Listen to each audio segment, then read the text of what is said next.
John 19. Pilate gave orders for Jesus to be beaten with a whip. The soldiers made a crown out of thorn branches and put it on Jesus. Then they put a purple robe on him. They came up to him and said, "Hey, you king of the Jews!" They also hit him with their fists.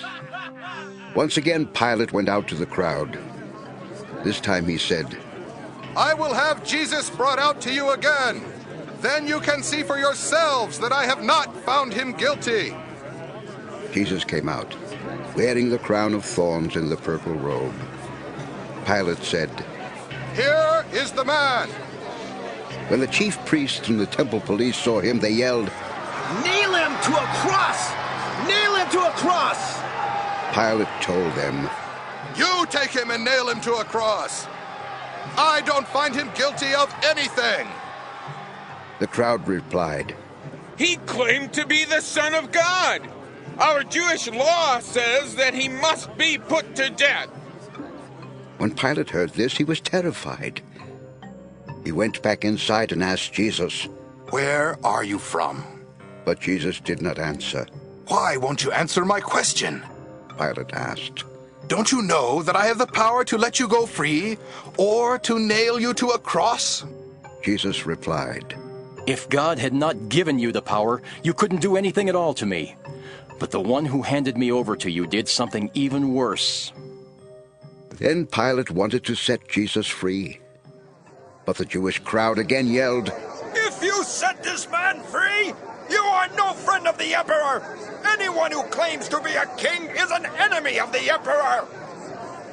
When Pilate heard this, he brought Jesus out. Then he sat down on the judge's bench at the place known as the Stone Pavement. In Aramaic, this pavement is called Gabbatha. It was about noon on the day before Passover, and Pilate said to the crowd, "Look at your king!" "Kill him! Kill him! They yelled. Nail him to a cross!"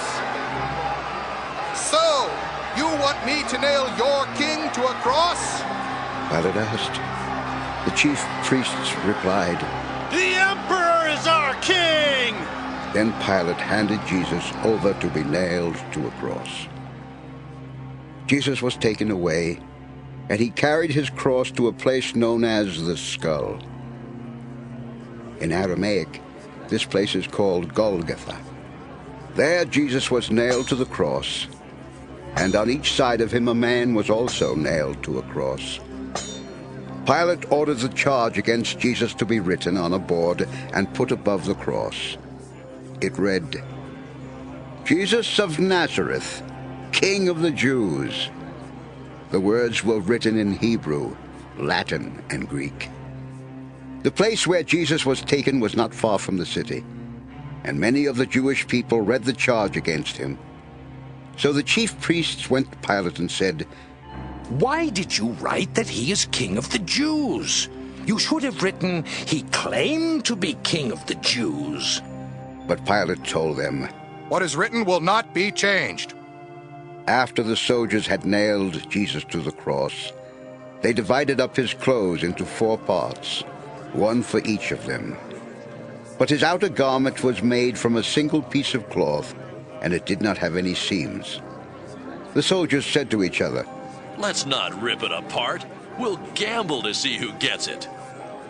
This happened so that the scriptures would come true, which say, "They divided up my clothes and gambled for my garments." The soldiers then did what they had decided. Jesus' mother stood beside his cross with her sister and Mary, the wife of Clopas. Mary Magdalene was standing there too. When Jesus saw his mother and his favorite disciple with her, he said to his mother, "This man is now your son. Then he said to the disciple, She is now your mother." From then on, that disciple took her into his own home. Jesus knew that he had now finished his work. And in order to make the scriptures come true, he said, "I am thirsty." A jar of cheap wine was there. Someone then soaked a sponge with the wine and held it up to Jesus' mouth on the stem of a hyssop plant. After Jesus drank the wine, he said, Everything is done. He bowed his head and died. The next day would be both the Sabbath and the Passover. It was a special day for the Jewish people, and they did not want the bodies to stay on the crosses during that day. So they asked Pilate to break the men's legs and take their bodies down. The soldiers first broke the legs of the other 2 men who were nailed there. But when they came to Jesus, they saw that he was already dead, and they did not break his legs. One of the soldiers stuck his spear into Jesus' side, and blood and water came out. We know this is true because it was told by someone who saw it happen. Now you can have faith too. All this happened so that the scriptures would come true, which say, No bone of his body will be broken, and they will see the one in whose side they stuck a spear. Joseph from Arimathea was one of Jesus' disciples. He had kept it secret, though, because he was afraid of the Jewish leaders. But now he asked Pilate to let him have Jesus' body. Pilate gave him permission, and Joseph took it down from the cross.